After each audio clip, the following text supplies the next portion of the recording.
Bonjour à chacun.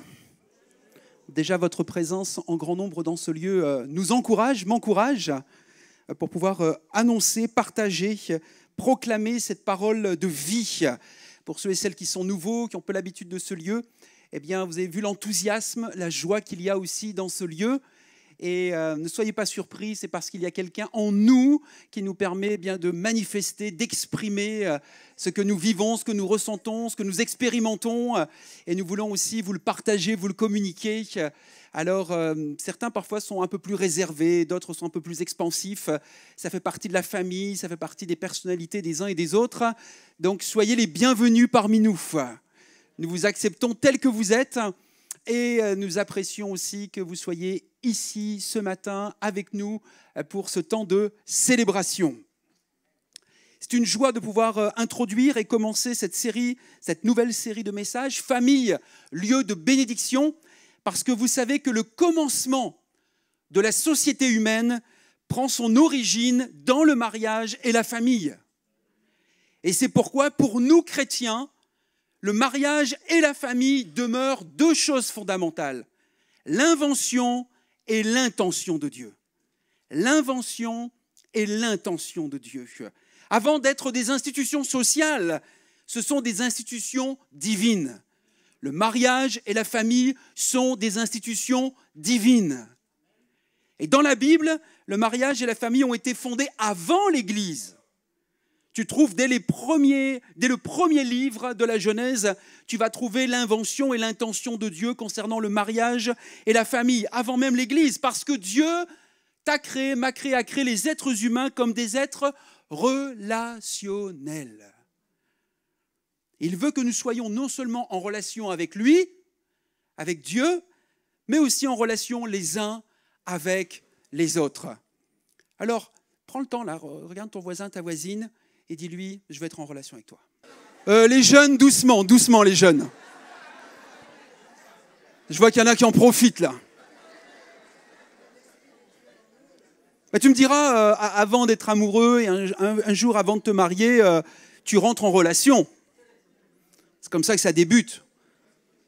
Une relation d'amitié, puis ensuite une relation d'intimité, et ensuite une relation de couple. Donc ça commence comme ça. Et Dieu a créé le mariage et la famille pour être ce lieu d'attachement et ce lieu de développement des relations. Et voyez-vous, quand nos enfants sont ou seront plus âgés, ils ne se souviendront pas de toutes les réunions auxquelles les parents auront assisté, mais surtout du temps qu'ils auront passé avec eux, de la force des liens qu'ils auront construits avec eux. C'est pourquoi il est très important pour nous chrétiens de nous rappeler ce que la Bible dit sur la famille. La famille est la fondation, la cellule de base sur laquelle la société humaine est construite. Je pense que c'est un message que je devrais aller prêcher à l'Assemblée nationale. Pour rappeler à nos élus, rappeler à nos politiques, rappeler à tous ceux et celles qui sont appelés à gouverner, à gérer cette société, que ce qui est le fondement, le ciment de notre société, c'est la famille.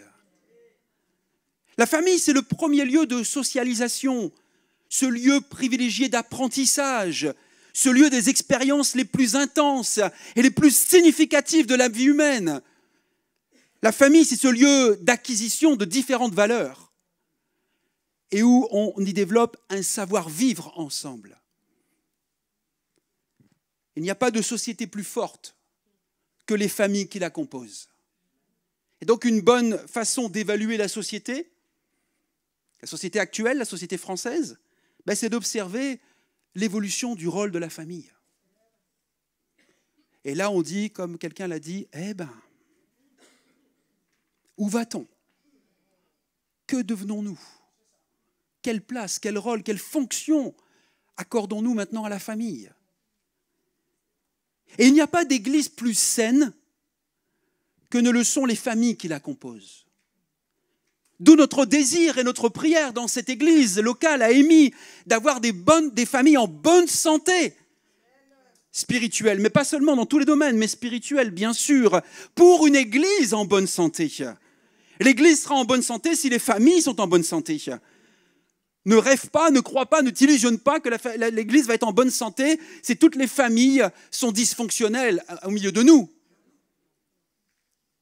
Les familles, quant à elles, ne sont pas plus en santé que le mariage sur lequel elles sont construites.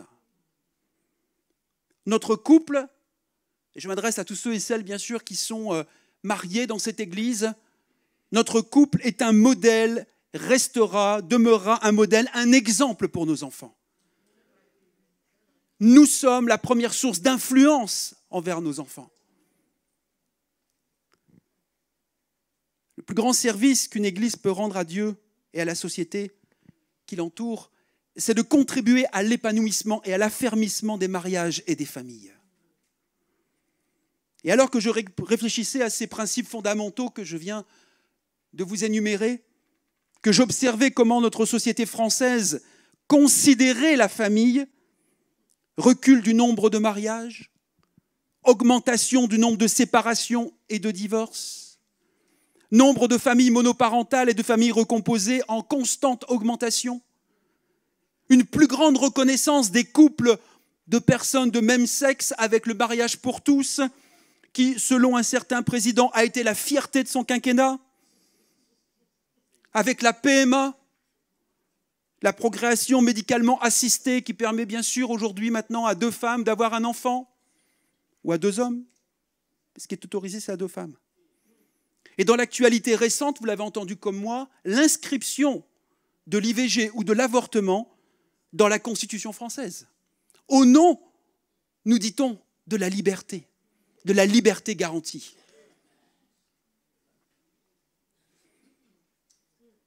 Et alors que je réfléchissais aussi aux familles chrétiennes, face à ces défis de la transmission de la foi, défis de la prière en famille, défis concernant la cohabitation avant le mariage, à toutes ces fortes influences sociétales sur des sujets éthiques dont on va en réentendre parler sur la fin de vie notamment, mais le genrisme et d'autres sujets qui font partie de notre quotidien.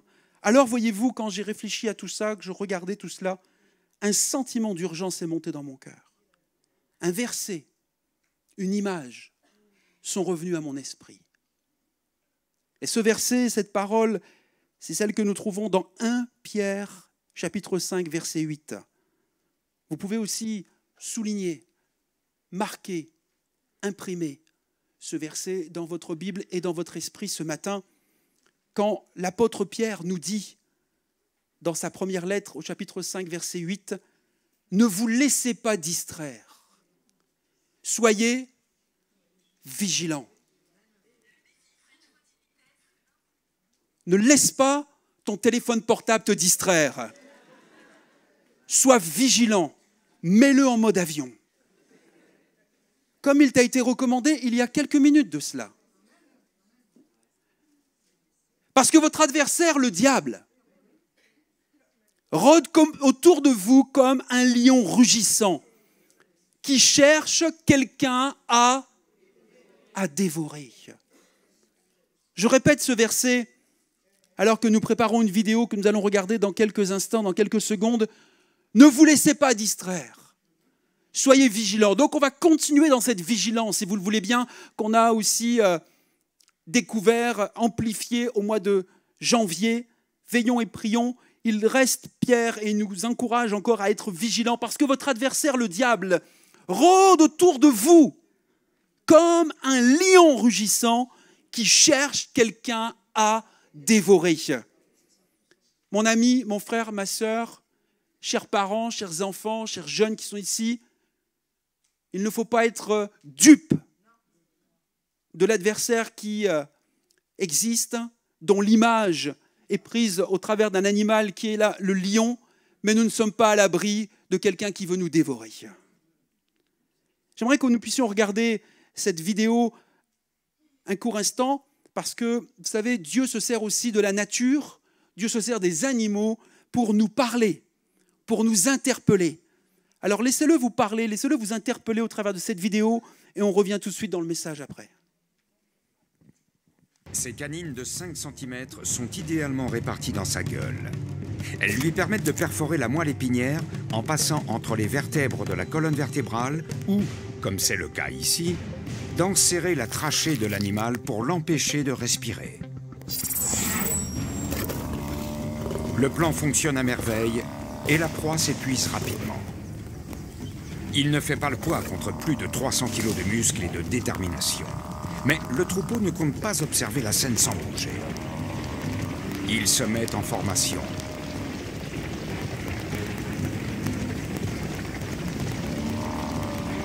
Qu'est-ce qui est pire qu'une mère furieuse? Des centaines de mères furieuses.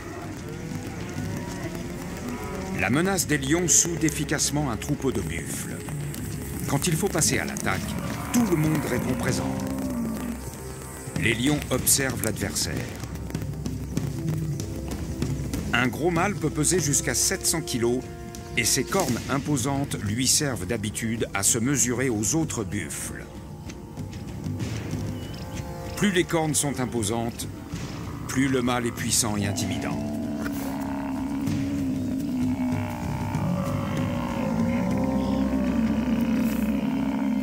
La lionne renonce. Les risques sont bien trop importants. Inutile de risquer sa vie.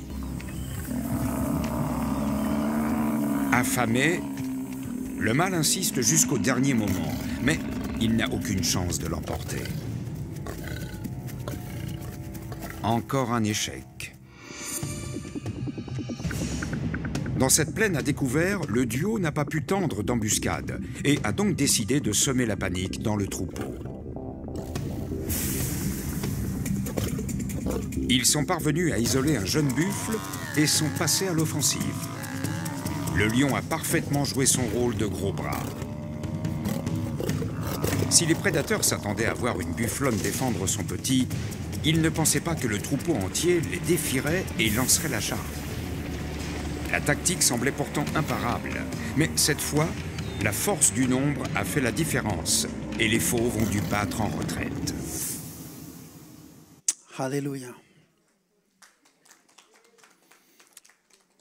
On va essayer de comprendre en quoi cette vidéo ce matin, en quoi ces éléments naturels nous interpellent sur le plan spirituel.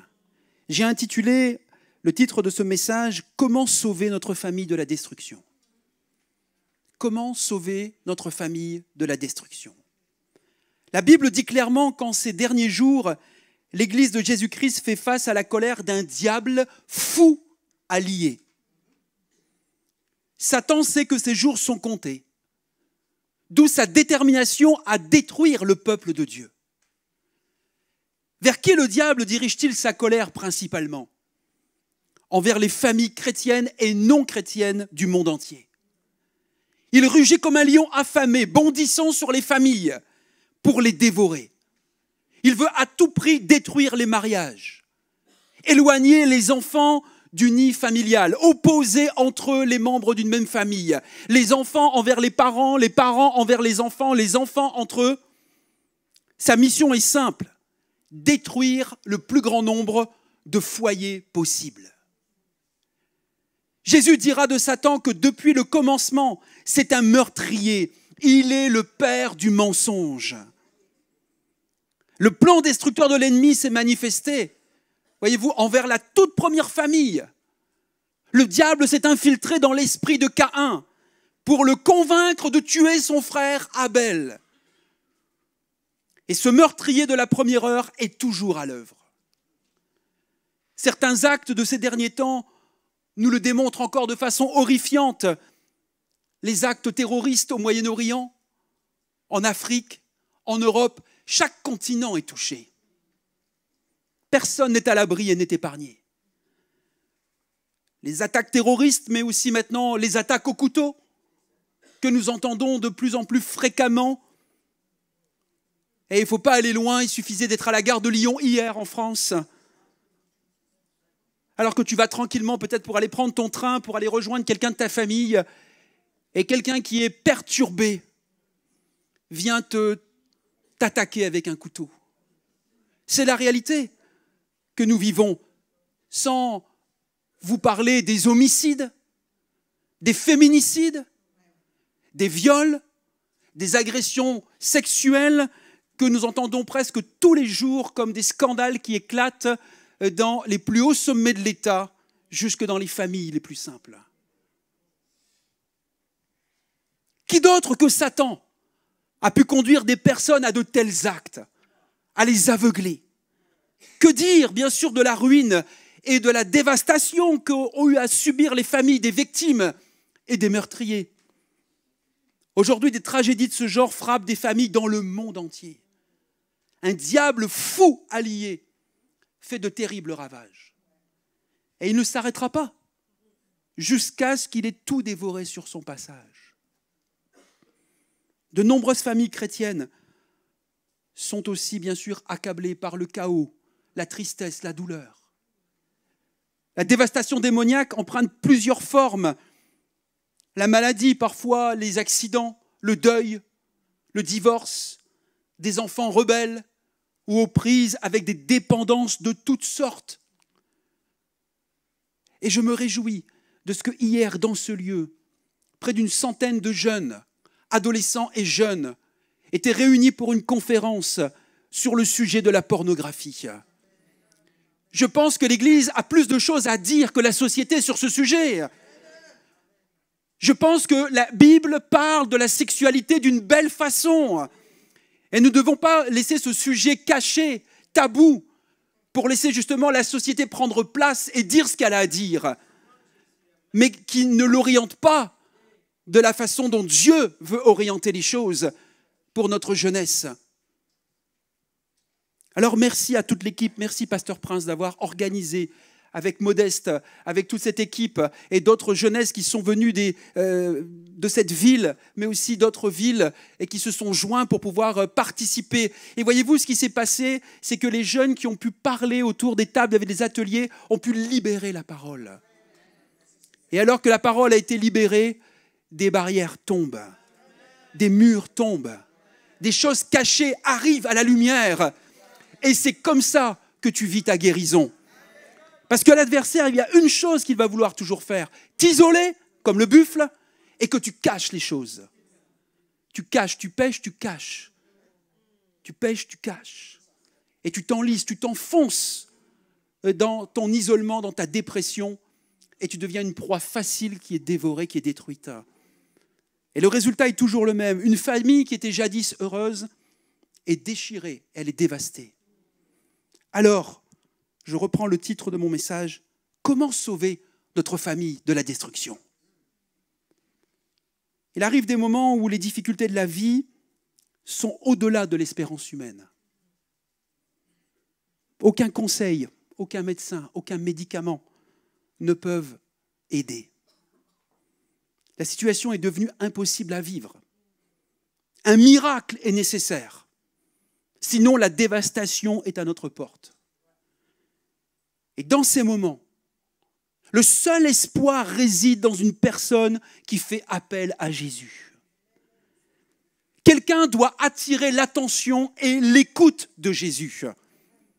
Peu importe qui ce sera, le papa, le père de famille, la mère, un frère ou une sœur, cette personne va prendre la responsabilité de s'en remettre à Jésus. Elle doit être résolue et se dire « Je n'abandonnerai pas jusqu'à ce que j'entende le Seigneur me dire « Je m'en suis occupé, ce sujet est réglé maintenant. » Nous voyons dans l'évangile de Jean, pour prendre un exemple, au chapitre 4, verset 46, une famille qui vit justement une situation difficile, une tragédie. Il est dit, il y avait à Capernaum un officier du roi dont le fils était malade. Donc là, il y a un homme avec un bon statut social, qui a de l'argent, qui a une famille, qui a des membres de sa famille qui sont présents, mais ce n'est pas suffisant pour guérir son fils qui est proche de la mort. Et dans cette situation, dans cette maison, quelqu'un savait qui était Jésus et avait entendu parler de sa puissance miraculeuse. Et désespéré, nous voyons ce papa, ce père, qui va trouver Jésus et le supplie de guérir son fils qui était sur le point de mourir.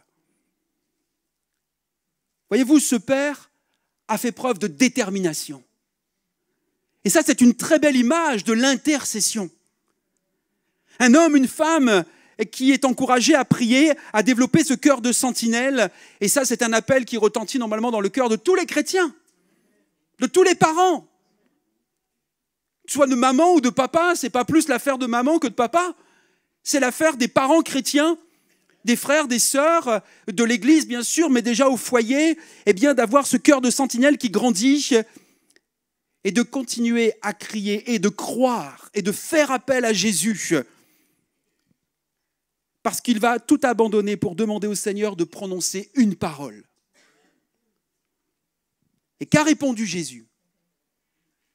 Verset 48, « À moins de voir des signes miraculeux et des choses extraordinaires, vous ne croirez donc pas ?» Pourquoi cette réponse ? Jésus voulait dire à cet homme, à ce papa, et peut-être à un papa ce matin, qu'une délivrance miraculeuse qui frappe les yeux n'est pas son besoin le plus pressant. Retiens bien, parfois nous, aujourd'hui, les humains, même chrétiens, nous allons courir après les miracles, courir après ce qui frappe les yeux. Mais ce n'est pas ce que Jésus veut enseigner ici, parce qu'il pose une question vraiment surprenante, interpellante. À moins de voir des signes miraculeux, mon frère, ma soeur, mon ami qui est là, ou des choses extraordinaires, vous ne croirez donc pas ? Jésus était en train de dire, c'est plutôt ta foi qui m'intéresse. Jésus aurait pu aller dans la maison de cet homme, imposer les mains à son fils agonisant et le guérir. Mais qu'est-ce que lui et sa famille auraient retenu ? Que Jésus peut accomplir des miracles. Mais Jésus désirait plus pour cet homme et sa famille. Jésus désire plus ce matin pour toi et ta famille. Il veut que tous croient qu'il est le Dieu fait chair. Jésus disait à cet homme, « Crois-tu réellement que je suis le Christ, le sauveur de l'humanité, le Dieu fait chair que tu implores pour ton fils ?» Et la réponse de cet homme va être, « Seigneur, viens vite avant que mon enfant ne meure. » Et à ce moment-là, Jésus a vu, et il a entendu, mais il a vu la foi de ce papa, de ce père. Et il va lui dire, va, ton fils vit. Combien de fois nous poursuivons ou nous abandonnons la route avant même d'entendre une parole de Jésus ? Combien de fois nous poursuivons la route avec nos propres plans, avec nos propres idées, en pensant que c'est de cette façon-là qu'il faut agir, et nous ne faisons qu'empirer la situation. Ou combien de fois nous abandonnons ?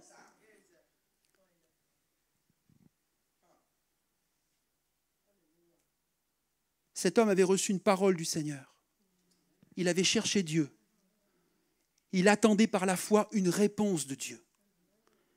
Il n'abandonnerait pas jusqu'à ce qu'il reçoive la promesse de vie. Il nous est dit, cet homme crut, soit Jésus sur parole ou la parole que Jésus lui avait dite, et il repartit chez lui. Chers enfants, parce qu'il y a des enfants dans ce lieu aussi, plus ou moins jeunes ou plus ou moins grands, et chers parents, qui prie fidèlement aujourd'hui pour que papa, maman, pour qu'un frère, une sœur soient sauvés ? Ce n'est pas une question d'âge. Tu peux avoir 14 ans aujourd'hui, avoir la foi en Jésus, prier Jésus, et Jésus t'entend et t'honore et te répond. Tout comme tu peux avoir 40 ou 60 ans et prier encore pour tes enfants ou tes petits-enfants, pour le salut de leur âme, pour qu'ils soient sauvés du destructeur, pour le cousin, pour les grands-parents. Je me suis converti avant ma grand-mère, avant mes deux grands-mères. Elles avaient plus de vécu, elles avaient plus d'expérience, elles étaient plus âgées. L'une était vraiment croyante et l'autre beaucoup moins croyante. Mais celle qui était croyante, lorsqu'elle a vu le changement dans son fils, mon père, lorsqu'elle a vu le changement dans sa belle-fille, ma mère, lorsqu'elle a vu le changement dans son premier petit-fils, Laurent, elle s'est dit, mais qu'est-ce qui se passe dans le lieu où ils vont, eux ? Elle connaissait Dieu, elle allait à la messe. Mais elle voyait quelque chose de différent en nous. Et il y avait quelques sujets, bien sûr, de discussion autour de Marie, tout ça, de la prière, mais nous ne lui mettions plus à la pression. On essayait juste de la ramener à la parole de Dieu, à la Bible. Moi, je disais, mais montre-moi où il faut prier Marie. Montre-moi. Et là, ils sont confondus parce qu'ils ne connaissent pas trop bien parfois la Bible, leurs paroles. Et on ne trouve pas de verset où on te dit, prie Marie. Moi, je dis, on prie Jésus. Elle est venue à 75 ans dans une réunion comme celle-ci. 75 ans. Elle a entendu le message de l'Évangile, le message de la croix. Elle s'est convertie. À 75 ans, elle a décidé de passer par les eaux du baptême. Elle a dit, j'ai compris, Jésus a fait ça, moi je dois obéir, je dois faire ça. Qu'importe tout mon passé, ma religion, je laisse ça de côté, maintenant j'obéis à Jésus. Parce que mes parents et moi-même, nous avions à cœur de prier pour notre grand-mère. Enfin, pour leur mère ou leur belle-mère. Moi, ma grand-mère. L'année dernière, j'ai perdu ma grand-mère maternelle. Mais le jour de son anniversaire, je suis allé la voir, le 14 février 2023. Et je savais, au fond de mon cœur, que c'était la dernière fois que j'allais la voir. J'ai pris ses mains, je l'ai regardée, les yeux dans les yeux. Et je lui ai dit, Mamie, est-ce que tu veux vraiment rencontrer Jésus? Est-ce que tu veux partir pour ton éternité avec Jésus? Elle m'a dit oui, les larmes aux yeux. Je lui ai dit, répète après moi cette prière maintenant. Ça faisait quelques jours qu'elle n'avait plus parlé. Même à sa fille, elle ne parlait plus. Elle s'éteignait. Là, il y a eu comme un regain de flamme. Elle a prié. Je ne l'ai plus revue. 2-3 mois plus tard, elle est partie. Elle est partie dans la paix. Et ce qu'on avait prié aussi avec ma mère, c'est qu'elle puisse partir dans son sommeil, qu'elle ne souffre pas. Elle est partie. Je veux le croire. Rejoindre Jésus. Nous pouvons prier. Nous devons prier. Pour ceux et celles qui nous entourent et qui sont perdus, prier pour ceux et celles qui nous sont chers doit occuper une place importante, prépondérante dans nos vies. La responsabilité de prier pour nos enfants, les membres de nos familles perdues, revient à ceux qui peuvent attirer l'attention de Jésus, qui sont suffisamment intimes avec lui pour leur exprimer leurs besoins. Car si ce n'est pas vous, qui va le faire? Qui va prier avec ferveur pour le salut de votre famille, si ce n'est pas vous?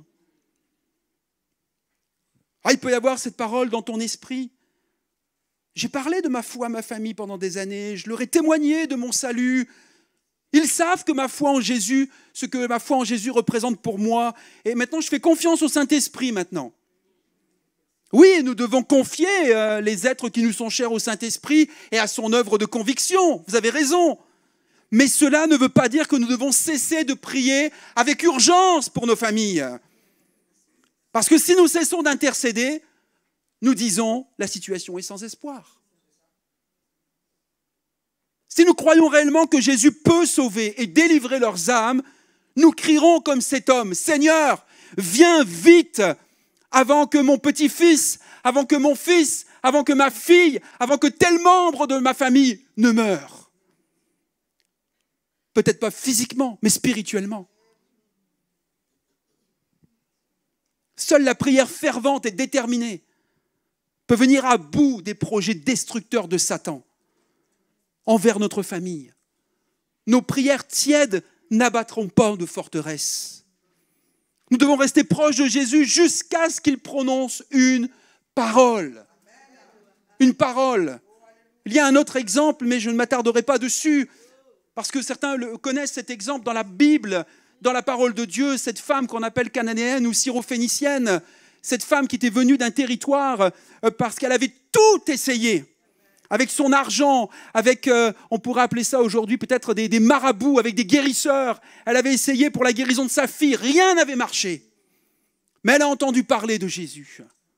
Alors elle a traversé, elle a fait des kilomètres et elle est allée vers Jésus. Les disciples étaient avec Jésus. Et alors que cette femme commençait à interpeller le maître, à interpeller Jésus, cette femme n'était pas juive. Alors les disciples ont dit « Arrête de nous casser les oreilles maintenant. Laisse le maître tranquille. » Même Jésus va dire une parole assez surprenante concernant une image avec des miettes qui sont laissées aux petits chiens, comme si cette femme, les non-juifs étaient considérés comme des chiens. Comme si cette femme était considérée comme une chienne. Mais ce n'est pas ce que Jésus voulait dire. Et quand Jésus a vu la foi de cette femme, qui était déterminée pour la guérison de sa fille, qui était possédée par des démons. Donc ça, c'est une sacrée maladie, hein,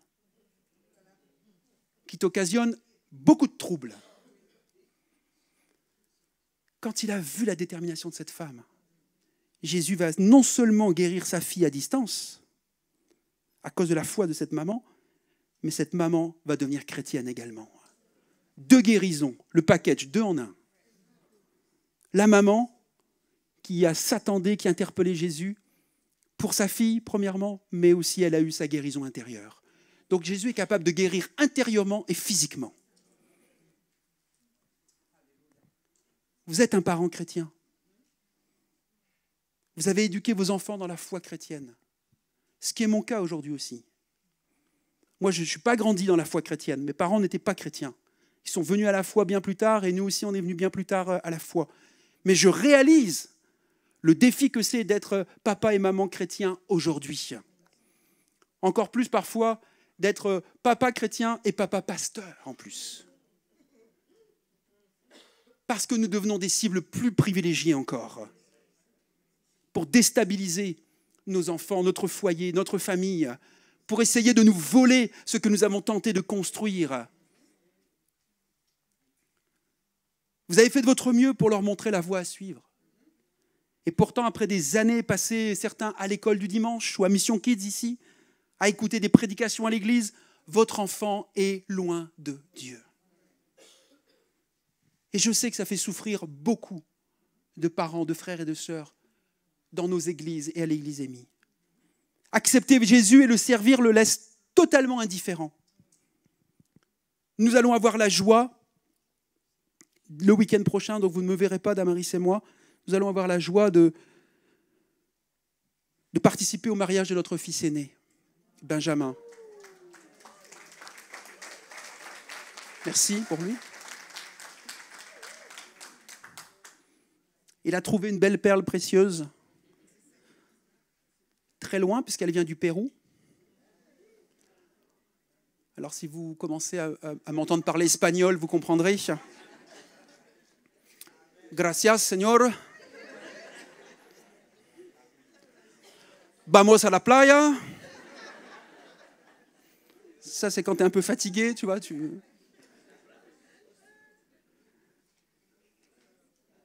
Elle parle aussi anglais. Elle comprend le français. Elle est en train d'apprendre le français. Mais notre fils aîné connaît, il est venu ici. Il a entendu l'évangile à la maison, à l'église. Mais il n'a pas encore fait ce choix. Il n'a pas encore pris cette décision. La vie pour lui, aujourd'hui, ça se passe plutôt bien. Et on en a déjà parlé ensemble, intimement. Quelque part, pour l'instant, il n'a pas besoin de Dieu. Selon lui. Est-ce que ça nous empêche d'arrêter de prier pour notre fils et nos enfants? De croire dans les promesses de Dieu pour eux? De croire que peut-être c'est cette femme qu'il va marier, avec qui j'ai parlé. Je pensais qu'elle n'avait pas d'arrière-plan, mais elle a un arrière-plan aussi, où elle connaît Dieu, elle connaît la parole de Dieu, puisqu'elle lisait la Bible à ses grands-parents. Ce que j'ai appris, je ne le savais pas. Et elle côtoyait aussi certaines personnes du milieu des témoins de Jéhovah. Donc là, je me suis arrêté en chemin, je l'ai regardée. Je dis, tu sais, il y a une différence entre nous. Elle dit, je sais. Elle dit, je l'ai vu. Et elle a dit à Benjamin, c'est beau. Tes parents sont mariés depuis 28 ans. Tes grands-parents sont mariés depuis plus de 50 ans. Elle dit, ça, c'est une réalité qu'on ne voit pratiquement plus au Pérou. Donc, on lui a juste accordé comme une crédibilité parce qu'elle voit des couples qui sont encore ensemble. Et la force des couples aujourd'hui qui vont pouvoir durer, c'est parce qu'il y a Jésus au milieu.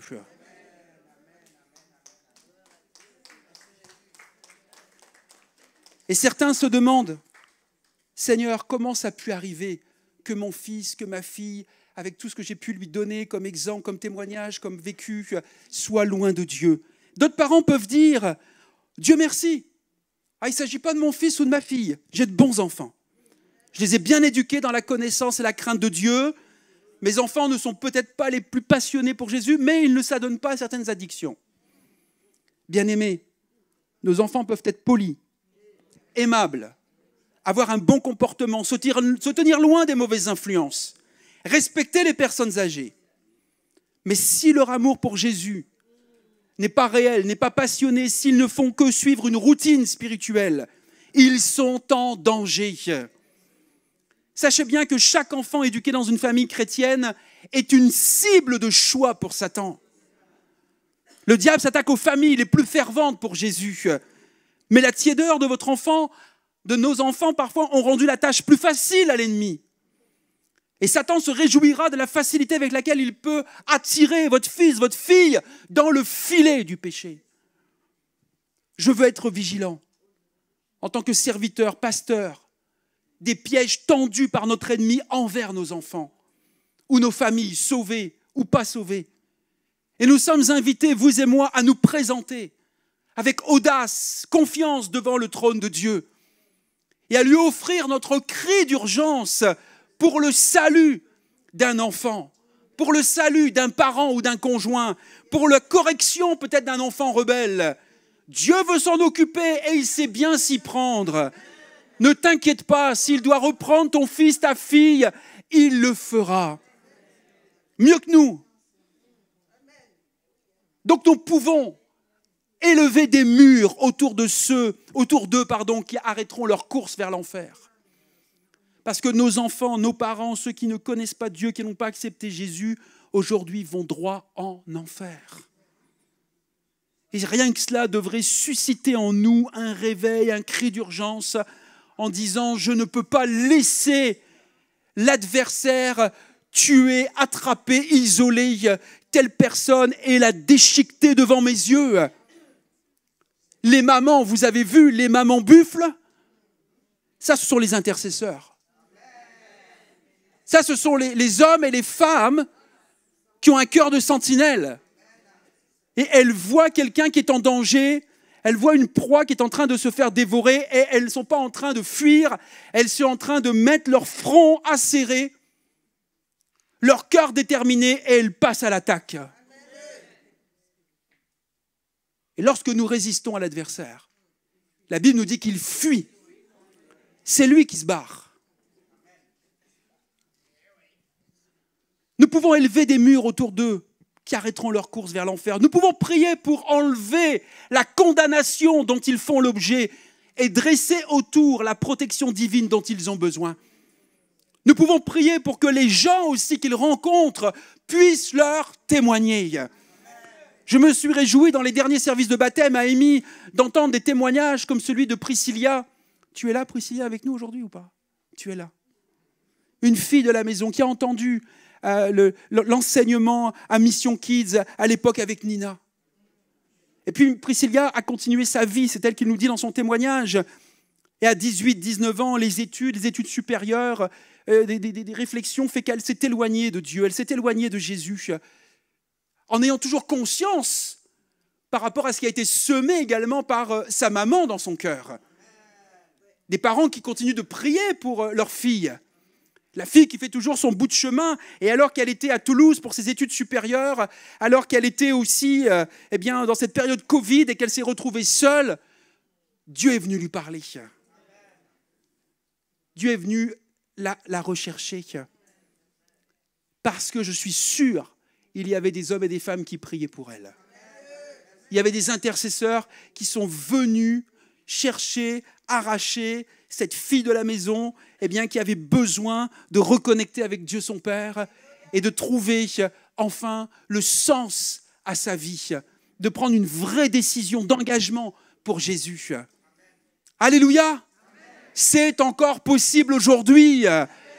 Ça se vit encore en 2023, 2024.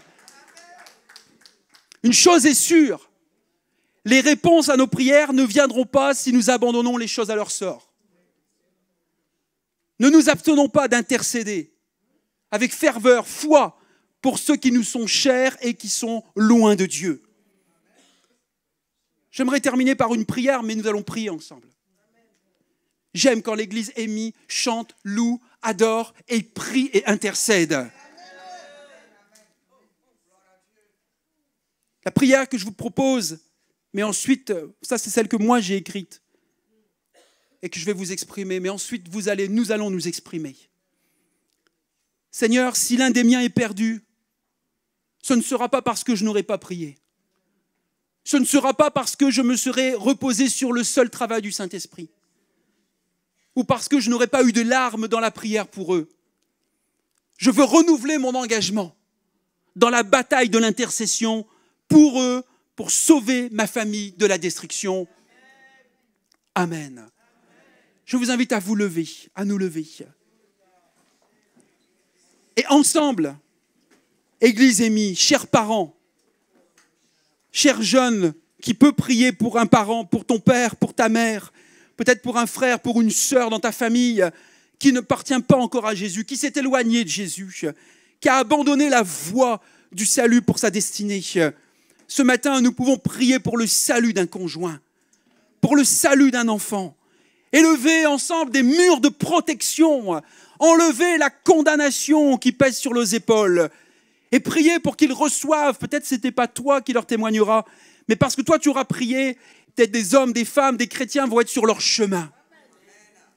Et toi tu auras semé et tu continueras d'arroser avec tes prières et tes larmes, mais quelqu'un va venir dans leur vie à un moment, va parler de toi, de Jésus, et ils vont se réveiller. Quelque chose qui a été semé depuis des années, quelque chose qui aura été entretenu par la prière autour d'eux, va faire un moment le déclic dans leur cœur et dans leur vie. C'est ce que nous voulons croire dans cette église. Alléluia. Élevons la voix ensemble, si vous voulez bien. Prions ensemble pour le salut de nos enfants, de nos petits-enfants, d'un conjoint, d'un parent, d'un frère, d'une sœur qui est proche géographiquement, qui est loin géographiquement. Qu'importe, la prière n'a pas de distance, n'est pas limitée par la distance. Elle n'est pas limitée. C'est nous qui pouvons limiter notre Dieu en nous taisant, en fermant notre bouche, en ne saisissant pas les promesses de Dieu pour le salut de nos enfants. Ensemble, nous te prions ce matin, Seigneur, en ce 4 février 2024, pour que tu puisses, Seigneur, sauver nos enfants, Seigneur. Que tu puisses aller, Seigneur, les chercher, Seigneur, là où ils s'enlisent, là où ils s'enfoncent, là où ils s'entêtent, Seigneur. Tu connais leur situation, leur cœur, leur vie. Tu sais où ils en sont avec toi, Seigneur. Mais nous prions ensemble et nous voulons renouveler notre engagement dans cette église de prière, d'intercession, d'un cri d'urgence qui monte de nos cœurs vers toi pour te dire, Seigneur, sauve-les. Sauve-les ensemble, nous voulons, Seigneur, comme ce troupeau de maman buffle, Seigneur, regagner le terrain, Seigneur, passer à l'attaque et aller chercher ceux et celles qui se sont isolés, ceux et celles qui se sont, Seigneur, égarés, ceux et celles, Seigneur, qui se sont enlisés. Seigneur, nous te prions, nous te supplions pour le salut de nos enfants, Seigneur, pour le salut de nos petits-enfants, pour le salut d'un conjoint, pour le salut d'un grand-parent. Il n'est jamais trop tard pour prier, invoquer ton nom et réclamer, Seigneur, ton intervention divine et surnaturelle dans le cœur, Seigneur, pour des guérisons intérieures, des guérisons spirituelles, des transformations, Seigneur, d'état d'esprit. Nous t'en supplions au nom de Jésus. Réanime, réveille cet esprit de prière dans le cœur des parents, des foyers de cette église, dans le cœur de papa et de maman, Seigneur, qui vont s'unir ensemble également, Seigneur, pour chercher ta face, attendre une réponse de Jésus, aller chercher l'attention de Jésus pour leurs enfants. Rien n'est jamais trop tard ou perdu. Jésus est celui qui est venu pour la cause des perdus, pour la cause des pires pécheurs de cette terre. Alors continue de croire que Jésus est toujours le même. Ce qu'il a fait pour le papa, cet officier romain, ce haut fonctionnaire, ce qu'il a fait pour cette maman syrophénicienne, non juive, il est capable de le faire encore aujourd'hui. Pour tes enfants, pour tes petits-enfants, pour ton conjoint, place ta foi en lui ce midi. Adresse-lui ton cri du cœur. Il y a des papas et des mamans qui sont dans ce lieu ce midi. Ils sont à côté de toi. Ils sont devant toi, derrière toi. Et on a besoin ensemble de s'unir. On a besoin parfois d'être encouragés. Je lisais ce matin que l'apôtre Paul, à un moment qui était découragé. Pourtant, c'est l'apôtre Paul, un homme de prière, un homme de l'esprit, un homme qui avait vraiment une révélation, une connaissance de Dieu. Mais il a dit à un moment qu'il était tellement découragé et fatigué par rapport à toutes les épreuves qu'il traversait, qu'il a été content à un moment de voir son compagnon Tite venir vers lui.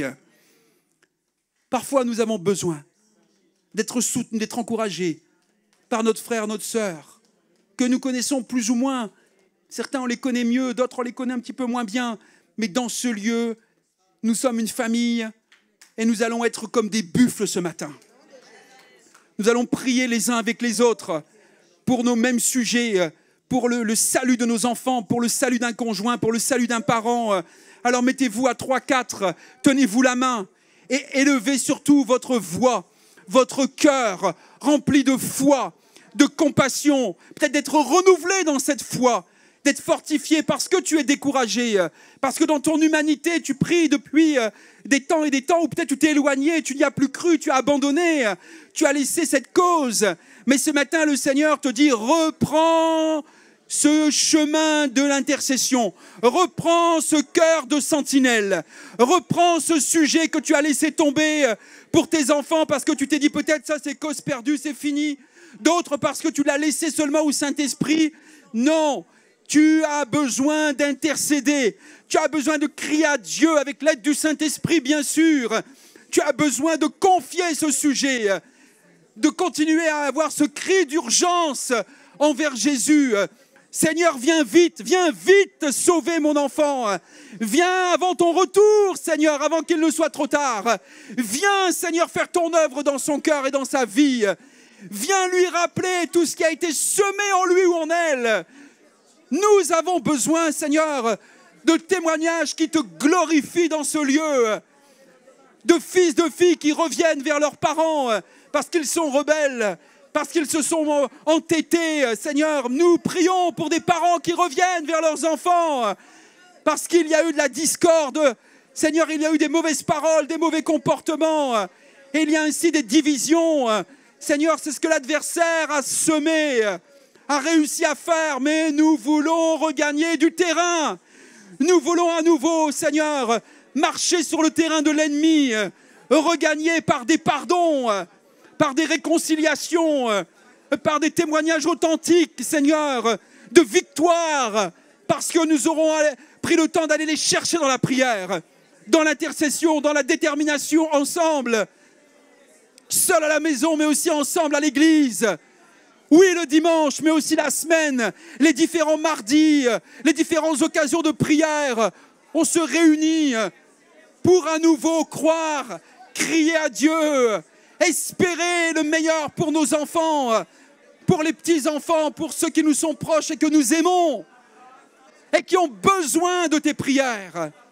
Au nom de Jésus, au nom puissant de Jésus, sauve, attire, convainc,